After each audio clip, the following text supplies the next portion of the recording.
Hello friend, welcome to my channel. আমি doctor Chandrakant. আজ আপনাদের এঁচোড় অর্থাৎ র জ্যাকফ্রুইট, এই এঁচোড়ের স্বাস্থ্য উপকারিতা কী কী আজকে সে বিষয়ে আলোচনা করব। অনেকেই এঁচোড় খেতে ভালোবাসেন, আবার অনেকেই ভালোবাসেন না। তো এঁচোড়ের খেলে কী কী উপকার পাওয়া যায় আজকে সে বিষয়ে আলোচনা করব। চ্যানেলে নতুন, চ্যানেল সাবস্ক্রাইব করবেন। চলুন শুরু করা যাক। বহু মানুষ এই এঁচোড় বা র জ্যাকফ্রুইট এর উপকারিতা সম্বন্ধে অনেকেই জানেন না। বিশেষজ্ঞরা বলছে মাংসের পরিবর্তন হিসেবে অনেক জায়গায় এঁচোড় খাওয়া হয়, কারণ মাংসের মধ্যে যে উপকারিতা পাওয়া যায় এঁচোড়ের মধ্যে অনেকখানি সেই উপকারিতা পাওয়া যায়। যাদের ডায়াবেটিস রয়েছে, সুগার রয়েছে, তাদের জন্য এঁচোড় কিন্তু দারুণ উপকারী, কারণ এঁচোড় রক্তে শর্করার মাত্রা বজায় রাখে।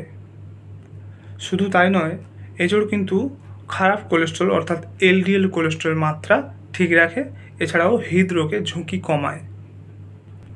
একটা নির্দিষ্ট বয়সের পর কোলন ক্যান্সার নামক একটা ঝুঁকি সৃষ্টি হয়, কিন্তু যারা নিয়মিত এঁচোড় খান তাদের ক্ষেত্রে এই ঝুঁকি কমে যায় এবং পেট পরিষ্কার থাকে। এঁচোড়ের মধ্যে থাকা ভিটামিন এ এবং ভিটামিন সি কিন্তু রোগ প্রতিরোধ ক্ষমতা বাড়ায়, অর্থাৎ ইমিউনিটি পাওয়ার বাড়ায়। এছাড়াও এঁচোড়ের মধ্যে রয়েছে পটাশিয়াম, ফাইবার, অ্যান্টিঅক্সিডেন্ট, যেটা হৃদরোগের ঝুঁকি কমায়। অর্থাৎ এঁচোড়ের উপকারিতা অনেকখানি। আপনারাও এঁচোড় খান, খুব ভালো উপকার পাবেন। তো আজকে জানলেন যে এঁচোড় বা র জ্যাকফ্রুইট তার কী কী উপকারিতা এবং কোন কোন রোগের জন্য এটা ভালো, সেটা আজকে জানলেন। তো আজকের ভিডিও এই পর্যন্ত। চ্যানেলে নতুন, চ্যানেল সাবস্ক্রাইব করবেন, ভিডিওটা লাইক করবেন। Thank you for watching.